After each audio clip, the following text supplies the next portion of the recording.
Bismillahirrahmanirrahim. Alhamdulillahi rabbil alamin. Wassalatu wassalamu ala asyrafil anbiya'i wal mursalin wa ala alihi wa sahbihi ajma'in. Assalamualaikum warahmatullahi wabarakatuh. Pertamanya, marilah sama-sama kita mengucapkan syukur yang tidak terhingga kepada Allah Subhanahu wa taala kerana dengan limpah hidayahnya, dengan kasih sayangnya, kita diberi peluang oleh Allah Subhanahu wa taala untuk bersama-sama menunaikan fardu maghrib berjamaah. Yang saya hormati Tuan Pengerusi, Yang mulia Tuan Imam, Tuan Bilal, Pengerusi Jawatankuasa Dakwah, ahli-ahli Jawatankuasa Muslimin Muslimat yang dihormati. Di dalam satu hadis Nabi sallallahu alaihi wasallam, sebagaimana yang diriwayatkan oleh Abu Daud daripada Anas bin Malik, bahawa Rasulullah sallallahu alaihi wasallam datang ke Madinah sedangkan mereka sibuk bergembira selama 2 hari. Maka Rasulullah sallallahu alaihi wasallam bertanya, hari apakah yang 2 ini? Dan mereka menjawab, kami biasa bergembira selama 2 hari pada zaman jahiliah. Kemudian Rasulullah sallallahu alaihi wasallam bersabda, sesungguhnya Allah telah menggantikannya dengan hari yang lebih baik daripada 2 hari itu bagi kamu, iaitu Idul Fitri dan Idul Adha. Kita telah pun meninggalkan bulan Syawal, di mana kita menyambut Hari Raya Idul Fitri dan bulan Zulhijjah bahkan menjelma. Kita lihat ada di kalangan sanak saudara dan jiran tetangga kita sekarang sedang bersiap sedia untuk melaksanakan ibadah haji. Maka Idul Adha yang disambut pada hari yang ke-10, 11, 12 dan 13 bulan Zulhijjah, bermula dengan takbir pada malam 10 Zulhijjah, diikuti solat sunat Idul Adha di pagi 10 Zulhijjah, dan diikuti dengan ibadah korban yang boleh dilakukan sama ada pada 10, 11, 12 atau siang hari 13 Zulhijjah. Dan semua hari-hari ini dipanggil sebagai hari tasyrik. Tuan-tuan muslimin muslimat, ibadah korban ini ada hubungan dengan baginda Nabi Ibrahim alaihi salam, di mana baginda telah diuji oleh Allah Subhanahu wa taala, diperintahkan oleh Allah menyembelih atau mengorbankan puteranya Ismail. Kerana itu Nabi Ibrahim adalah seorang Nabi yang mendapat tempat yang khusus di sisi Allah. Dan Allah Subhanahu wa taala memuji Nabi Ibrahim sebagai seorang yang menepati janji, sabar, menunjukkan teladan yang baik, dan seorang yang tidak sekali-kali mempersekutukan Allah, dan mengikuti ajaran agama yang lurus sebagaimana firman Allah Ta'ala, a'udzubillahi minasyaitonir rajim, wa qalu kunu hudan aw nasara tahtadu qul bal millata ibrahim hanifa wa ma kana minal musyrikin. Dan mereka berkata, hendaklah kamu menjadi penganut agama Yahudi atau Nasrani, nescaya kamu mendapat petunjuk. Katakanlah tidak, melainkan kami mengikuti agama Ibrahim yang lurus, yakni agama Hanif, dan bukanlah dia, yakni Ibrahim, dari golongan orang-orang yang musyrik. Tuan-tuan muslimin muslimat, pada malam ni tazkirah akan menyentuh tentang ibadah korban. Dan yang lebih mustahak sekali pada malam ni, saya nak bahaskan tentang hikmah sembelihan dalam Islam. Agama Islam ni tuan-tuan adalah agama yang syariatnya adalah sesuai dengan nature, dengan tabi'i manusia, dengan fitrah manusia, malah juga adalah sesuai dengan hidupan lain termasuklah haiwan dan juga alam sekitar. Sebab tu tuan-tuan, kalau di barat sana, orang barat mereka mengkaji tentang Islam, mereka akan masuk Islam. Antaranya adalah mengkaji tentang sembelihan dalam Islam. Satu juzuk je mereka kaji, mereka akan masuk Islam. Kerana Islam ini adalah agama yang sama sekali tidak bertentangan dengan sains, tidak bertentangan dengan sains, tidak bertentangan dengan fitrah manusia. Malah Islam itu adalah, syariat Islam itu adalah sesuai. Maka orang-orang yang berfikir, orang yang mengkaji, mereka akan mudah mendapat hidayah daripada Allah Subhanahu wa taala. Jadi sembelihan dalam Islam ni tuan-tuan adalah satu juzuk yang menarik untuk kita bahas pada malam ni.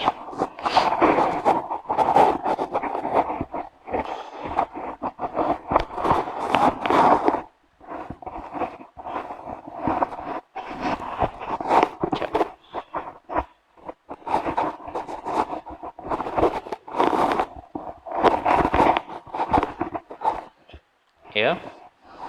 No, ia besar sangat. Semotor besar, ni pun besar. Jadi tuan-tuan, dalam dunia ni ada 3 jenis sembelihan. Dalam dunia ni ada 3 jenis sembelihan. Yang pertama, sembelihan oleh orang-orang yang tinggal di benua kecil India. Kalau tuan-tuan tengok dalam YouTube tu, dia tunjuk ya, orang-orang sana kalau dia nak sembelih, mereka akan pancung. Dia pancung ni maksudnya dia tebah kok atas ni, kok belakang ni. Dan mereka kata bahawa inilah cara sembelihan yang terbaik, dia kata. Sebab binatang yang dipancung itu mati dengan cepat. Yang kedua, cara sembelihan oleh orang-orang barat, orang putih. Mereka kata kita nak berperi kemanusiaan kepada haiwan, dia kata. Cara dia merenjakkan arus elektrik dalam tubuh haiwan tadi. Dia panggil stunning. Jadi kalau tuan-tuan tengok dalam YouTube, bila lembu tu, sebesar-besar lembu itu, kalau dialihkan, di stunning dia tu, dia akan pensang. Dan selepas haiwan ni pensang, maka mereka sembelih. Jadi orang barat kata inilah cara sembelihan terbaik, dia kata, kerana haiwan ni tak sakit, dia kata. Sebab disembelih dalam keadaan dia pensang. Itu cara orang barat. Sedangkan cara Islam, menyembelih cara Islam mestilah memutuskan 3 salur kot ni. Mesti memutus 3 salur secara serentak. Yang pertama, salur makan dia. Yang kedua, salur nafas. Yang ketiga, arteri darah. Ada 2 arteri darah yang dipanggil arteri carotis dan juga jugularis. Dia 2 ni mesti putus serentak. Itu cara Islam. Jadi oleh kerana masing-masing klaim ini bagus, pancung kata bagus, stunning kata bagus, cuba kita buat analisa. Yang pertama, cara pancung ni adalah tidak baik kepada cara yang tidak baik. Pancung ni. Sebab apa? Kalau kita makan haiwan yang dipancung, kita akan berisiko terkena penyakit. Kerana apa? Kerana daging haiwan yang dipancung itu dijangkiti oleh bakteria. Kenapa kita kata begitu? Kerana saraf tunjang ni dia berada di belakang leher. Saraf tunjang. Saraf tunjang ni dia kontrol semua saraf-saraf dalam tubuh. Ibarat kita, surau kita ni, kalau kita tutup ibu suih di luar tu, dia padam habis. Jadi kalau dipancung, maka kepala tu putus, saraf yang menyambung antara otak dengan jantung tidak berfungsi lagi sebab dia dah putus. Maka apa yang berlaku kepada haiwan yang dipancung tadi, haiwan tadi jantungnya tidak berfungsi. Jadi selepas dipancung saja, jantung dia on the spot berhenti. Dia tidak boleh mengepam darah. Walaupun kita tengok binatang yang dipancung itu keluar darah, tetapi darah tu minimum. Dia hanya 1/4 daripada keseluruhan darah dalam tubuh dia. 3/4 darah dalam tubuh itu akan menyerap dalam tisu-tisu daging. Dan juga urat. Dan dia akan mencemarkan daging yang kita nak makan tu. Cara barat pun sama juga. Apabila direnjak elektrik, binatang ni pengsan, jantung pun terhenti. Jadi walaupun mereka sembelih selepas tu, walaupun mereka potong leher, tapi darah yang keluar tu minimum kerana darah tidak dapat dipam oleh jantung. Jadi daging dia sama juga, dicemari bakteria. Melainkan cara sembelihan Islam, apabila kita sembelih, kita tarik pisau di leher dia, tiga putus salur tadi, saraf tunjang masih berfungsi. Sebab kita sembelih 3 salur saja. Tekuk dia kita tak potong. Depan saja. Dan saraf tunjang ini masih berfungsi, maka saraf yang menyambung antara otak dengan jantung masih berfungsi dengan baik. Maka jantung tadi akan mengepam darah 3 kali ganda daripada biasa, maka dia akan mengeluarkan seluruh darah daripada tubuh haiwan yang disembelih tadi. Sebenarnya apakah tujuan sembelih? Sembelihan ni apa tujuan dia? Kita nak membuang darah, menyingkirkan darah daripada tubuh haiwan tadi. Itu sebab dia, falsafah dia. Tujuan sebenar dia. Kerana sains menjelaskan bahawa darah itu adalah ejen yang sangat baik bagi kuman dan bakteria. Dalam darah tu ada kekotoran. Kuman, bakteria, parasit. Ada dalam darah tu. Maka darah tu dikeluarkan, maka dia tidak akan berjangkiti daging.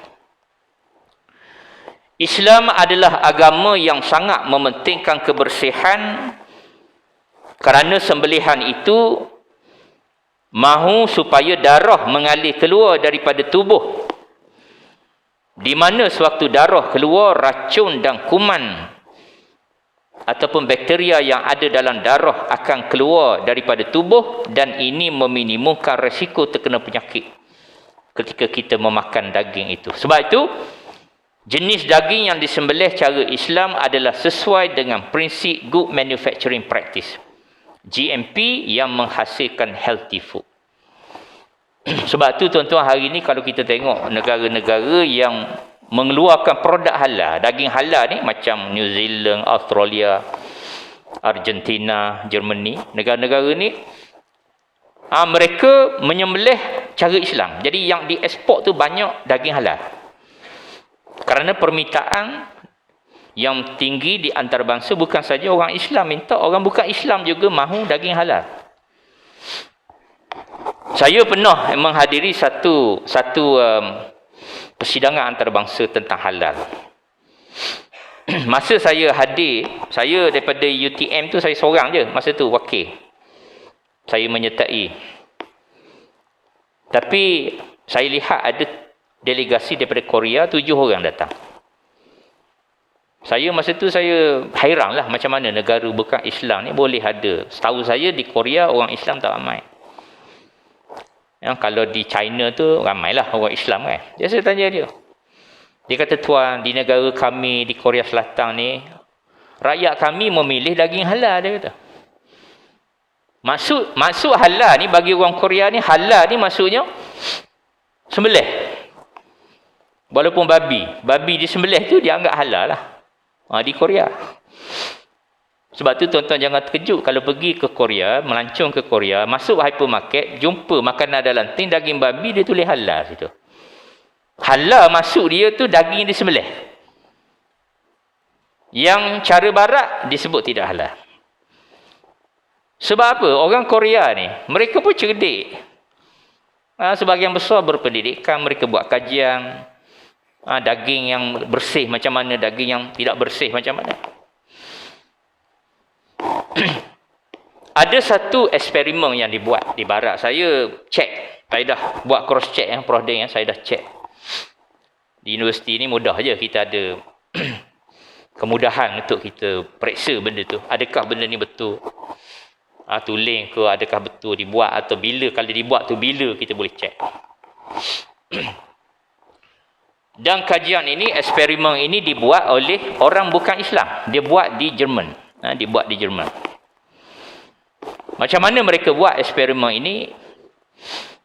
Yang pertama, mereka nak lihat adakah sembelihan cara Islam dengan cara barat lebih baik dari sudut. Pertama, dia nak tengok dari segi ihsan, yang mana lebih ihsan, lebih berperi kemanusiaan. Sembelihan cara Islamkah atau cara barat? Yang kedua, dia nak lihat dari sudut kebersihan daging itu. Adakah cara sembelihan Islam ataupun cara stunning, cara barat. Jadi sebelum mereka buat eksperimen ini, mereka pasang satu alat yang dipanggil EEG. Alat ni dia pasang di kepala lembu tu, dia letak pada titik yang menyentuh titik sakit, saintis tahulah. Jadi kita nak ukur sakit tak sakit ni melalui alat tadi, dan data tu akan ditransfer kepada grafik yang dalam bentuk macam tu. Kita di hospital kan banyak kan, dia turun naik tu, dia ukur macam tu. Kalau sakit, graf tu naik. Kalau tak sakit, dia mendata, dia tidak ada perubahan lah, maksud begitu. Kemudian dia pasang juga satu alat yang dipanggil ECG. Alat ni nak ukur aktiviti jantung.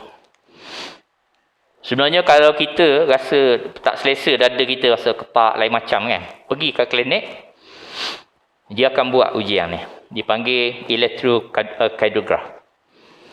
Jadi pergi sana, doktor akan letak alat dia pasanglah kat dada kita, kat sini, kat belakang tu. Kemudian dia suruhlah kita berjalan. Bila kita berjalan tu, bergerak tadi, dia akan mengukur alat tadi. Jadi keluarlah, dia transfer pada data tu. Jadi grafik tadi dia hantar pada doktor akan tengok. Doktor ni pandailah tengoknya. Kalau dia kata jantung ni tak bagus ni, mungkin ada ni, tengok ritma jantung tak berapa baik. Kalau serius, dia akan buat surat perakuan pergi IJN untuk lanjut lah. Jadi alat tu dipasang di jantung lembu untuk mengukur aktiviti jantung lembu ni. Jadi setelah beberapa hari dibiarkan supaya binatang ni dapat membiasakan dengan alat-alat tadi. Lalu dibuatlah eksperimen yang pertama, sembelihan Islam dulu. Maka lembu yang disembelih, apabila dipotong lehernya dengan pisau yang tajam, serentak 3 salur tu putus. Maka eksperimen ni menunjukkan di grafik tadi, setelah 3 saat yang pertama dipotong, dia lihat di graf EEG yang mengukur rasa sakit itu, dia tidak ada perubahan.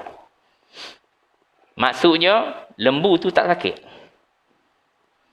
Tetapi selepas 3 saat yang seterusnya, maknanya selepas 6 saat disembelih, grafik itu akan menunjukkan sedikit aktiviti, tetapi secara bertahap. Maksudnya dia turun tetapi secara bertahap. Menunjukkan bahawa lembu ini sesudah 6 saat disembelih, dia mulai hilang kesedaran. Maknanya fenomena deep sleep. Dia tidur lah. Dia tak sedar. Dia jadi tak sedar. Maksudnya macam kita tidur malam kan. Letak batal tu, kita tidur tu, kita hilang kesedaran tu. Maksud begitu. Deep sleep. Jadi, graf tadi dia tunjuk secara bertahap. Maksudnya lembu ni, dia tak akan sedar, dia akan hilang kesedaran, akhirnya dia matilah.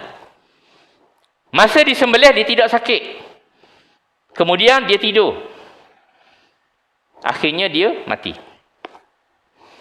Saintis kata, penyembelihan cara Islam ini tidak menyakitkan. Itu kesimpulan saintis. Sebaliknya, graf ECG, graf elektrokardiograf, 3 saat pertama disembelih, dia mula nampak aktiviti. Dia dah mula ada aktiviti, selepas itu, grafik naik mencanak. Dia naik mencanak. Maksudnya apa? Jantung itu mula bekerja keras secara ekstrim. Dia bekerja 3 kali ganda daripada biasa. Dia mengepam darah. Maka darah daripada lembu akan keluar dengan semaksimal. Sebab tu tuan-tuan tengok pada hari korban, kita tengok masa penyembelih tu, sembelih lembu tu, kita tengok darah dia. Keluar macam laju sangat, keluar dengan cepat. Sebaliknya, lembu yang disembelih secara barat setelah di stunning, graf EEG, masa mula-mula tu dia ditembak di kepala dengan arus elektrik tu, graf EEG mencanak naik. Apa maksudnya? Binatang tu sakit sewaktu direnjak elektrik. Kesakitan yang amat sangat.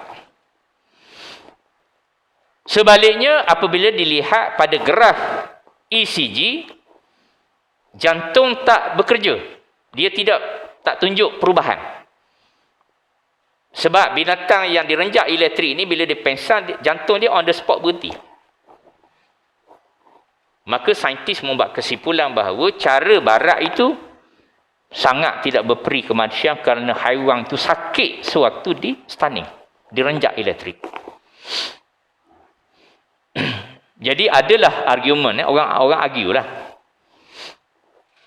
Kenapa semasa disembelih lembu tidak sakit? Dengan cara memutus 3 tu, kenapa lembu tak sakit? Dan disahkan dalam eksperimen yang dibuat di Jerman. Sebab tu tuan-tuan, kalau kita lihat syarah Imam Nawawi. Imam Nawawi dalam kitab fiqh dia. Syarah Muslim. Apa yang Imam Nawawi kata? Cara apabila kita menyembelih ini, Imam Nawawi kata, pertamanya, Imam Nawawi kata, hendaklah menajamkan pisau setajam-tajamnya. Imam Nawawi kata, tajamkan pisau tu, jangan ambil sebarangan pisau. Kita nak sembelih, ambil pisau koyak bawang dapur kan. Tak jadi, dia tumpul. Kena ambil pisau yang khas lah untuk sembelih. Kalau boleh cari yang panjang. Saya ceramah baru ni hari Rabu di satu surau di Sungai Buloh. Selepas habis ceramah tu, dia tunjuk pisau. Dia tunjuk pisau saya. Panjang ni pisau dia. Saya kata, berapa sebilah ni? Dia kata 240 sebilah. Yang pisau yang dia guna untuk korban. Saya kata bagus pisau ni. Sebab pisau tu bila panjang, dia kurang risiko untuk pertama, mungkin kita terlucuk tangan kita, ataupun kita sembelih tu dia tidak secara selari kita sembelih tu, mungkin dia akan buat pisau pendek kan. Jadi kita kena biar dia dapat mengcover seluruh leher haiwan tadi. Pisau yang panjang. Dan Imam Nawawi kata, hendaklah kamu mempercepatkan pergerakan pisau. Sunat mempercepat pergerakan pisau. Orang nak sembelih lembu ni, dia tak boleh banyak kali. Letak tu gerung. Imam Nawawi kata, sunat percepat. Percepat tu maksudnya, pisau tajam ni kalau kita letak di leher lembu, kita tarik sekali je. Dia akan rabuk habis ni. 3-3 akan putus. Dia mesti serentak putus. Kalau kita lambat, pisau tak tajam, dia putus satu-satu. Kerongkong putus. Kemudian salur darah tu lambat lagi putus. Dia letak tarik sekali. Dia putus ketiga-tiga. Jika sembelihan mengikut sebagaimana yang disarankan oleh Imam Nawawi tadi, binatang tak sakit. Sebab apa tuan-tuan? Kerana saraf yang menyambung antara otak dengan tempat yang dilukai itu telah diputuskan. Jadi tak sempat maklumat itu sampai ke otak untuk memberitahu sekarang berlaku kecederaan di sini. Jadi kalau kita tengok ya, orang perempuan yang nak bersalin cesarean, yang nak bersalin secara pembedahan tu di hospital tu, doktor akan masukkan, dipanggil ada seorang doktor bius, dia akan di belakang pinggul dia tu, dia akan masukkan ubat bius. Tujuan dia apa ubat bius tadi? Untuk menyekat saraf yang menyambung tempat yang akan dilukai nanti dengan otak. Jadi yang sakit-sakit ni otak yang beritahu. Kata tangan saya terkepit kat sini kan, dia sampai saraf tu kabur ke otak ni, sakit dia tu. Jadi sakitlah. Kalau tentera bertempur, dia luka, dia masuk morfin, medik masuk morfin. Tujuan dia apa? Untuk menyekat saraf tu. Jadi tak sakit. Sebab tu orang perempuan yang pembedahan cesarean tu, dia sedar sebenarnya doktor buat kerja tu, doktor belah rahim apa semua kan, keluarkan bayi tu, dia nampak tapi dia tak sakit. Tapi ada orang kata orang kata binatang yang disembelih tu sakit sebab lembu selepas disembelih tu dia menggerakkan tangan dan kaki dia menunja-nunja kan. Itu sebenarnya bukan sakit tuan-tuan, itu bukan sakit. Lembu tu masa dia dah disembelih tu tuan-tuan, selepas 6 saat dia hilang kesedaran dah, dia tak rasa sakit dah. Yang kaki dia bergerak tu apa? Kaki dan tangan dia yang bergerak tu apa? Sebenarnya itu adalah haiwan menendang dan menggeliat itu kerana faktor kekurangan darah yang mengalir keluar, kesan daripada tindak balas otot apabila darah mulai kekurangan. Di mana otot dan tangan dan kaki akan mengetak. Bila dia mengetak, dia akan bertindak balas. Bukan sakit. Pada satu hari bulan Jun hari itu, saya ada ceramah di satu surau di USJ 12 di Subang Jaya. Yang dengar ceramah saya itu doktor veterina. Lepas ceramah, masa minum air teh tarik. Masa minum air itu dia beritahu saya, dia kata, "Ustaz, yang Ustaz khabar tu betul. Yang binatang tadi dipanggil, dia kata, dan istilah veterina kita panggil rigopolus dia panggil. Maksudnya otot dia mengetak. Sebab tu dia kata di rumah sembelihan, dia kata. Di rumah sembelihan yang komersial. Yang komersial ni, selepas dia sembelih lembu tu, lepas dibuang kulit ni, dia akan simpan ke bilik hawa dingin tu sekurang-kurangnya 8 jam. Dia tak akan proses lagi daging tu. Sebab apa? Dia nak memastikan supaya otot tu kembali relax, kembali tenang. Sekurang-kurangnya 8 jam. Macam tu. Itu doktor veterina beritahu. Sebab masa sembelih tu memang otot dia mengetak.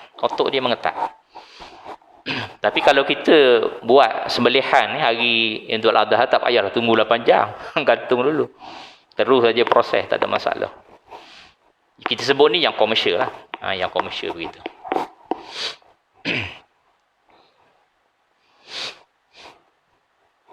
Satu kajian yang dibuat di University Texas di US ni, dia beritahu, laporan kajian ni menyatakan bahawa apabila di stunning di kepala itu akan berlaku kerosakan tisu dan saraf tunjang. Lembu tadi akan berlaku kerosakan tisu dan saraf tunjang, di mana kedua bahagian itu akan dijangkiti bakteria dan ia akan merebak dengan cepat ke daging. Jadi dia kata, mengikut laporan ni, dia kata daging yang disembelih secara barat ini, sekurang-kurangnya 40% daging tu tercemar dengan bakteria, dia kata. Jadi tuan-tuan, muslimin muslimat, kalau kita tengok ya pada syarah Imam Nawawi ni, Imam Nawawi sentiasa menekankan berlaku ihsan terhadap haiwan ni. Kita kena ihsan terhadap haiwan ni. Surau kita berapa ekor nak sembelih? 2 ekor. 2 ekor mudah insya-Allah. Ada setengah surau tu banyak ya, masjid kadang 15 ekor.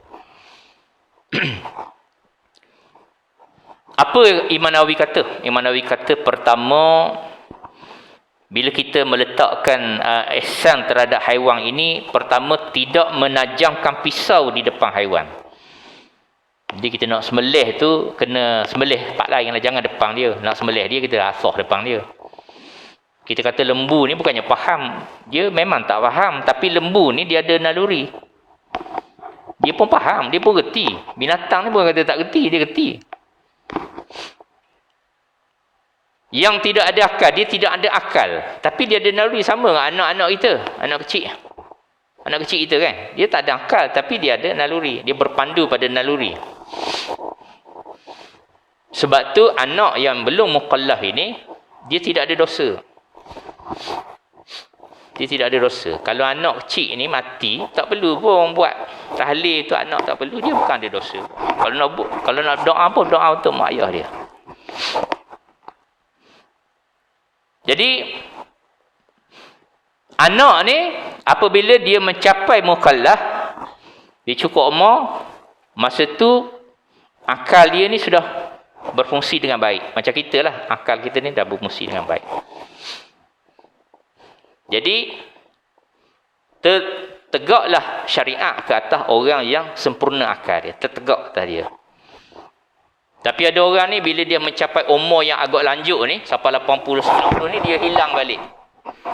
Dia hilang balik akal tadi, akhirnya jadi kanak-kanak balik. Maka syariat itu tidak terpikul lagi atas dia. Bila dia tak ada ni akal ni. Begitu. Jadi kalau tuan-tuan tengok orang gila kan, orang yang tak siuman tu, yang tak ada dosa. Masa dia tidak siuman tu, dia tak ada dosa.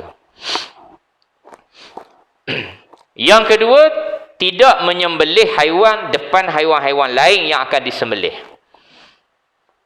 Maksudnya sembelih tu jauh daripada binatang lain lah. Masa sembelih tu, yang hak lain tu, bawa seekor-seekor. Sembelih. Jangan sembelih depan dia. Berdosa kalau kita buat begitu. Tidak ihsan. Imam Nawawi kata tidak ihsan lah kepada haiwan. Tak berdosa, tak ada masalah. Tapi tidak ihsan lah. Begitu. Tidak berlaku kasar terhadap haiwan suatu penyembelihan.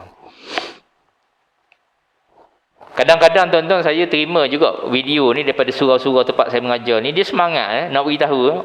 Ni surau kami ustaz ni. Dia ambil video dia hantar kat saya. Dia hantar tu saya tengok.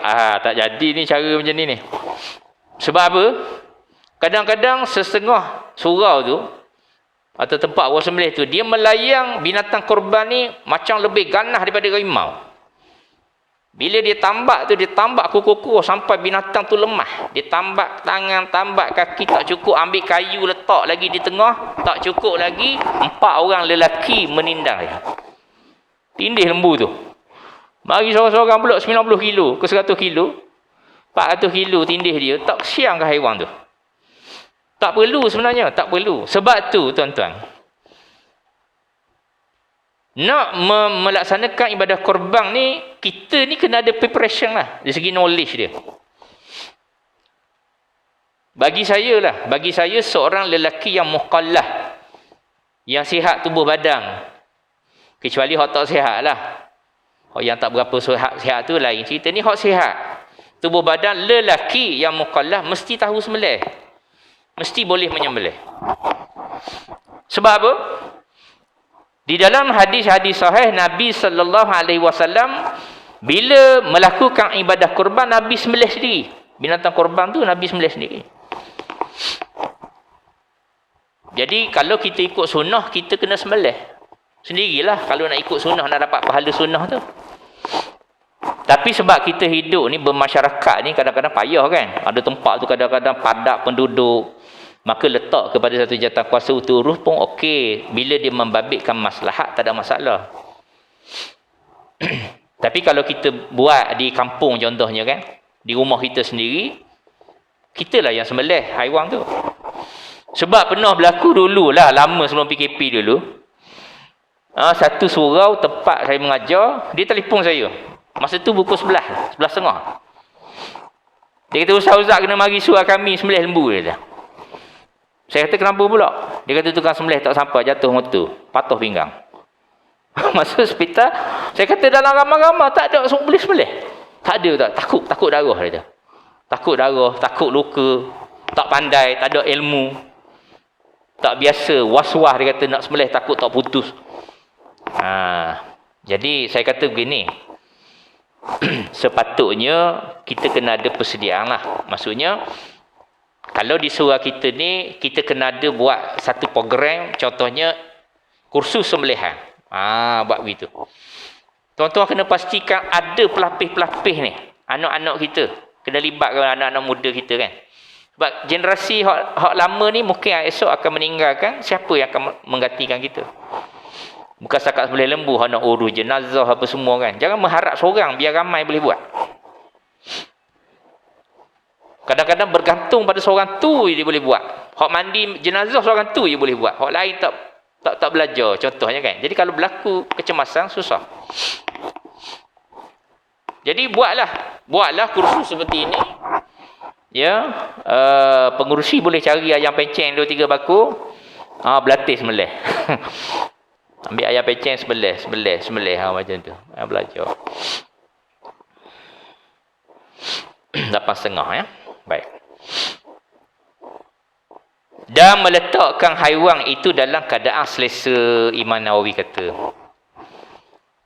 Saya ingat pasal 2 ekor kawasan kita ni luas ni, rasa tak ada masalah lah. Saya pernah tengok satu tempat. Lembu tu sampai seminggu sebelum Idul Adha tu, seminggu sampai dah lembu tu. Dia kurung tempat tu kan, tempat kecil. Ya, tengah-tengah bandar ada satu surau, saya tengok. Dia letak dalam kandang tu, lembu tu sampai nak duduk beripik. Kemudian dia berok merata-rata kan. Atas tubuh lembu tu kena najis dan sebagainya. Tidak selesa bagi dia. Kena cari ruang yang selesa. Sebab binatang banyak, tempat sempit. Itu jadi masalah. Jadi tuan-tuan, muslimin muslimat, saya berdoa kepada Allah Subhanahu Wa Taala semoga di surau kita ni akan terlaksana ibadah korban itu pada hari yang pertama itu, hari tasyrik yang pertama tu buat tu. Ya, Allah Taala mempermudahkan. Dan orang yang menyertai ibadah korban ini, Allah memberikan pahala yang besar kepada mereka. Kerana ibadah korban ini adalah satu ibadah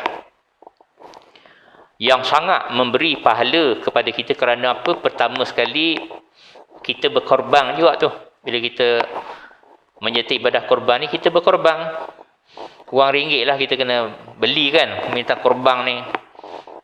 Bukan semua orang boleh belanja begitu wang ni. Ya, kita korbankan wang ini untuk apa? Untuk orang lain. Ya, kerana pada hari itu daging korban itu akan disedekahkan kepada orang-orang miskin, orang-orang yang memerlukan, orang yang berhak untuk mendapat.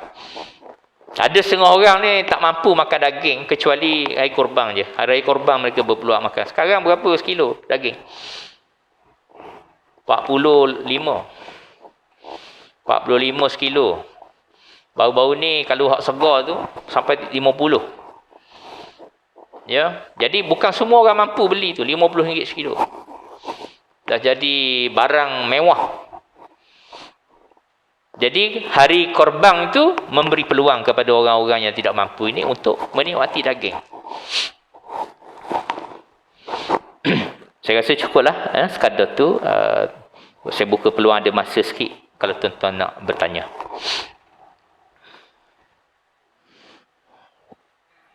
Ya?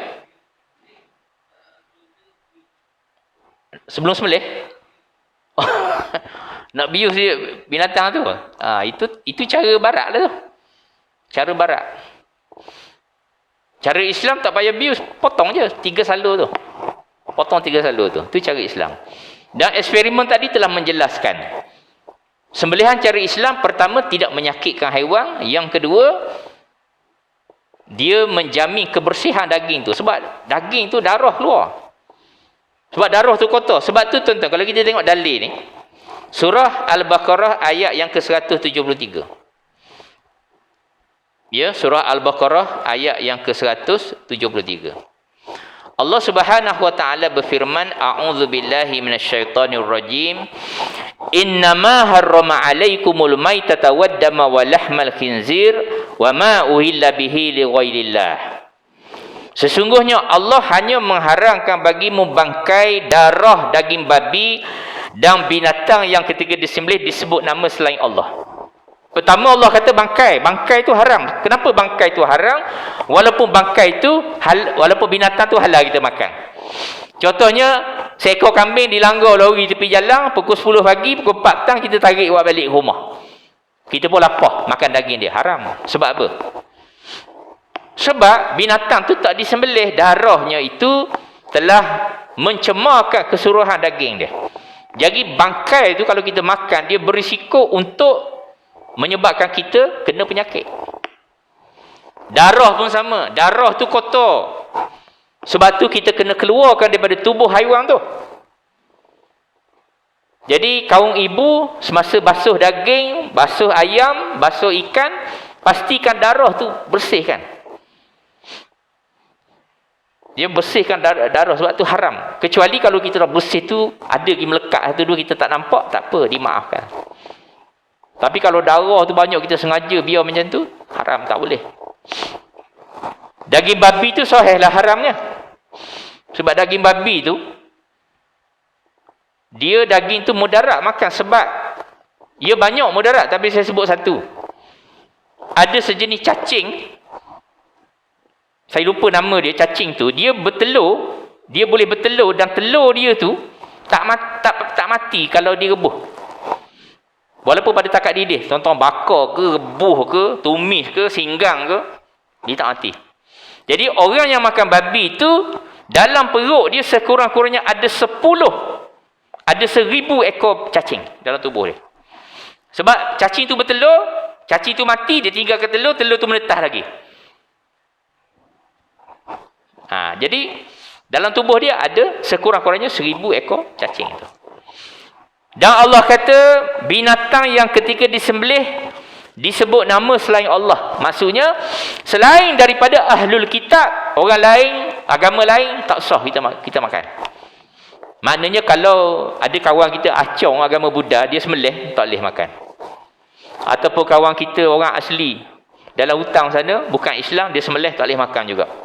Tapi kalau Yahudi sembelih, ahlul kitab sembelih, Nasrani sembelih, kita boleh makan. Sebab apa? Kerana Yahudi dan Nasrani ini mereka juga menyebut nama Allah. Yang Allah sebut nama Allah ni maksudnya dia beragama samawi, agama yang berasal daripada langit juga, cuma diselewengkan. Jadi setengah-setengah syariat dia masih asal, masih ikut syariat asal. Contohnya orang Yahudi. Yahudi tak makan babi. Dia tak makan babi, Yahudi. Macam orang Islam juga. Yahudi sama dengan Islam, di syariat dia kalau dia follow sama je. Cuma satu je, dia tidak ikut Nabi Muhammad. Dia tidak terima Nabi Muhammad, sebab tu dia kafir. Tapi Yahudi hak lain, dia bersih, dia jaga. Dia mengebumikan mayat sama dengan orang Islam, cara orang Islam mengebumikan mayat sama je. Jadi biuh tadi tak perlu biuh. Tak perlu biuh haiwan tu. Sebab biuh ni dibimbangi biuh ni dia pensang. Dia pensang ke maksudnya dia tu? Maksudnya dia tak sakit gitu ke? Kalau dia pensang jadi macam stunning sama. Dia pensang Jadi tak perlu, biar binatang tu segar, sihat dan sembelih cara Islam. InsyaAllah dia tidak akan sakit dan dagingnya bersih. Ya, tuan tadi nak tanya dia. Ya.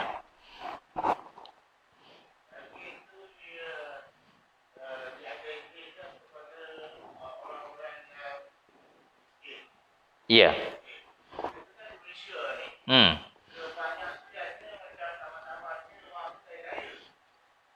Okey. Ya. Betul.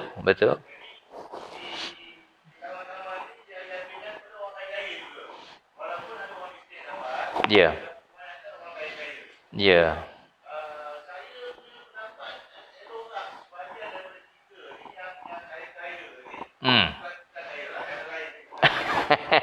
Okey. Berkemampuan. Ya. Hmm. Hmm. Okey. Dia korban ni dia 3 bahagian. Pertama kita sendiri boleh makan. Daging korban kita tu kan. Kalau kata satu bahagian kan, satu bahagian tu kita bahagi 3.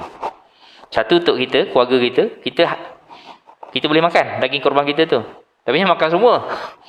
Satu bahagian lagi untuk jiran kita. Tak kira dia kaya ke ataupun dia sederhana, dia berhak dapat. Yang satu bahagian tadi untuk orang miskin. Begitu. Jadi hak satu bahagian tu nak hantar ke luar negara boleh lah. Hantar atau dia hantar di kampung boleh. Jadi maksudnya kalau kita hantar semua, kita bui semua ke luar negara pun tak ada masalah, boleh. Kita nak korban di sana. Sebab di sana mungkin keperluan dia lebih. Terpulang pada tuan-tuan lah. Kalau kita taman kita, mungkin tak ada di taman kita orang-orang miskin. Satu bahagian tu hantar. Banyak ni dekat-dekat sana, setapak saya tengok. Banyak orang PPRT tu. Ada orang-orang yang memerlukan kat situ. Cuma agihan tu kena bijak lah. Orang yang nak agih daging tu dia kena ada data lah. Kalau setakat 2 ekor lembu tak sangat lah. Ini kalau setengah tu 30 ekor lembu. Banyak kan? Itu kena ada satu bentuk pengurusan yang baik lah. Supaya pastikan orang-orang yang perlu dia dapat. Dia sebenarnya mudah je. Kita kontak. Katakan, biasanya kalau PPRT ni, kalau nama PPRT ni kita tahu B40 kan. B40 ni kategori orang yang miskin apa ada situ. Kemudian dia ada ketua-ketua sana kan, Tok Ulu dia tu kan. Tok Mulu dia ke, siapa ketua. Dia akan ada data tu tentang kontak dia je. Siapa kat orang miskin kat sini, dia ada senarai. Dia akan bagi-bagi yang mudah je. Okay. Cuma jangan dia kroni pula. Dia bagi ke geng-geng dia je. Tu tak boleh lah. Dia kena adil lah. Maksud kita. Boleh Cik? Nak korban luar negara pun boleh lah. Korban kat sana. Lagi banyak. Banyak memerlukan lah. Ya.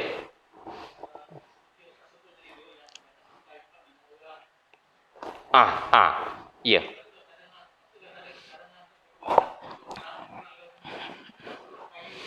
Salak kayu. Dia sebenarnya jadi gitu sebab kita tak dapat kontrol lembu tu yang jadi macam tu. Sebab cadangan dia gini. Orang pasukan kita bentuk satu tim yang nak korban ni, dia kena pergi kursus. Dia kena berlatih lah. Saya nak beritahu pengalaman saya di Kelantan Rumah mak mentua saya. Mak mentua saya, ayah mentua saya dia orang Kuala lah, Kelantan lah. Jadi hari tu saya nak akikah anak saya. Anak sulung saya masa tu, akikah tahun 2001, maksud lama dah. Jadi saya cari lembu kat situ dan orang yang menyediakan lembu tu dia sendiri sembelih. Saya pergi tempat tu, saya tengok tak ada orang. Saya tengok ada seorang budak umur 17 tahun. Saya kata mana orang nak sembelih lembu ni? Rupanya penyembelih lembu tu duduk dalam bangsa dia asal pisau. Jadi dia 2 orang tu je buat. Cara macam mana? Saya tengok sepantah kilat dia masuk kaki. Dia mungkin cekap lah orang ni. Tempat sembelih dia tu. Dia masuk kaki, dia tarik lembu tu jatuh. Perlahan je. Puk jatuh. Sup. Saya tak nampak pun dia sembelih. Sepantah kilat. Sup. Rabak saya. Maksudnya dia pandai lah tu. Tapi orang macam tu, boleh tak kita nak buat macam tu? Mungkin susah lah. Tapi kalau dia berlatih, kita belajar buat kursus, saya rasa tak ada masalah. Yang jadi kecoh tu sampai 4 orang 5 tindih tu sebab masing-masing ad hoc. Mana ada tu mari, mari tolong. Dia tak pernah pun main lembu ni. Jadi bila tengok lembu tu ganah apa so, lembu dah mula naik minyak tu, mulalah bertindak macam. Jadi tidak ihsan lah. Begitu je sebenarnya. Kita nak mengelakkan daripada kita berlaku tidak ihsan pada dia. Bukanlah berdosa pun kalau kita buat macam tu. Lembu kadang-kadang lembu tu dia masa tu dia dah ganah kan. Ada cara dia. Saya pernah tengok dalam YouTube terlepas lembu besar punya lembu terlepas. Pun ada juga. Jadi nak pergi cari, nak pergi tangkap dia sampai esok pula tu. Gaya kedua baru boleh. Minta rela mari bomba mari tolong. Jadi sebenarnya pengurusan lembu ni pun kena juga profesional. Maksudnya kita kena ada kursus lah ustaz. Kita kena ada usaha kat arah tu lah. Ada tim yang akan mengendalikan. Ya.